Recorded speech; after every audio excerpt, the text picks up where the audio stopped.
Once there was a lad who was a shepherd's boy. Every day he would take the farmer's sheep up onto the slopes of Dinas Bran and tend them there. Tuddur ap Einion is his name. And Einion, they say, was lame, but Tuddur was not. In fact, he had the reputation of being one of the best dancers in Dyffryn Ceiriog. But in the daytime, it was his pleasure to lie on the slopes of Dinas Bran, watch the sheep cropping the grass, and really do not very much at all until it was time to bring them home again. And one day, after a long day lazing in a warm spring breeze, he was just beginning to gather himself to bring down the sheep, when to his surprise, he noticed in front of him on a stone a tiny little man. And when I say tiny, I mean his hat was a gorse flower upturned on his head, his shoes were beetle's wings, and his trousers were moss, his jacket of butterfly wings, and in his hand was a tiny fiddle, perfectly suited to his size. Tuddur stared amazed, and the little fellow greeted him courteously and said, "Oh, Tuddur, we often see you here. If you stay a little longer, the fairies will be here to dance, and you can join us." "Indeed," said Tuddur, quite surprised to meet such a fellow. "And where is the harpist, if, as you say, the fairies will dance?" "Oh, no harp music," said the little man, "for I am a fiddler, and they'll dance to the music of my fiddle." "Is that spoon with strings in your hand what you call a fiddle?" asked Tuddur, for he had never seen such a thing before. "This spoon with strings, as you call it, will make the sweetest music you've heard." And as Tuddur sat up and looked around, he saw, coming through the grasses from all directions, a gathering of fairy folk dressed in the brightest colours, ready for dancing, some carrying glowworm lanterns. And they formed a ring, and the little fellow up there on his stone put his fiddle to his chin, put the bow to the strings, and began to play. Well, Tuddur watched them dancing, and surely the music was sweet and very, very inviting. "Won't you come and join us?" called the fairies. But Tuddur was a good chapel-going lad, and he felt that perhaps he might put his immortal soul in danger if he were to get up and dance with these little creatures. So he made an excuse. No, he said, "I'm so large, my clumsy boots might tread on you. I'll sit and watch." Well, the music grew faster and the dancing grew more and more intricate, and I have to say that Tuddur, with his pride in his own dancing skills, was very drawn.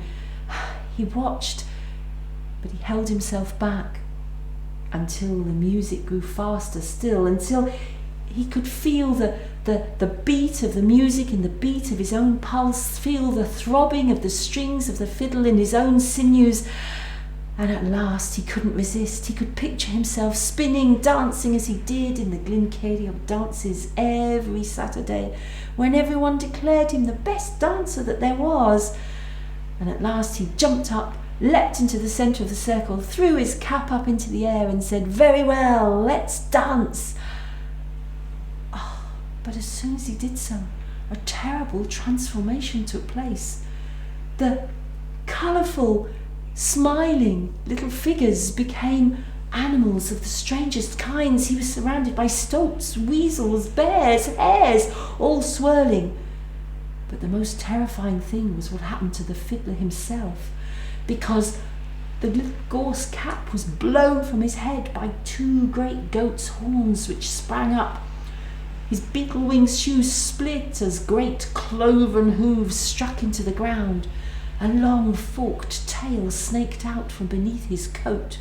His face lengthened and darkened, and a diabolical gleam in his eyes showed Tuddur that his very worst fears had been realised, and that he was dancing to the devil's music itself.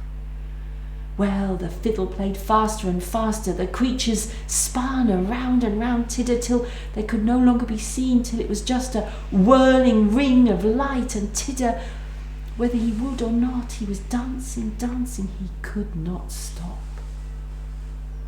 Well, as the bells rang out for the morning chimes to church, the dancers, they fled, but Tuddur was still spinning, spinning in that little hollow.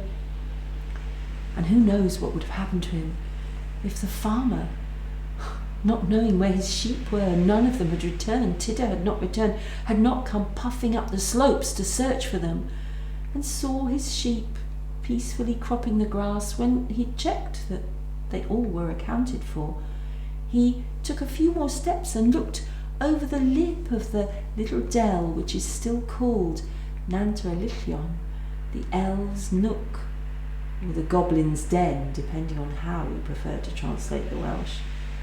And there he saw, all alone in the middle, his shepherd boy, Tuddur, spinning around and around and around on the spot like a top. "Tuddur, you fool," he shouted. "For heaven's sake, what are you doing?" Ah! At the mention of the holy name of heaven, the spell over Tuddur was broken, and he collapsed to the ground, panting and gasping, freed at last from the spell of the devil's music. Well, it was a while before he had the strength to limp back down the hill with the farmer. It was a lot longer before he was brave enough to tell people what had happened to him there. But at last he did, and the stories of Tuddur's wild dance spread up and down the valley. And although at the Saturday night dances in Dyffryn Ceiriog all the girls tried to persuade him to dance, he never, ever, ever danced again.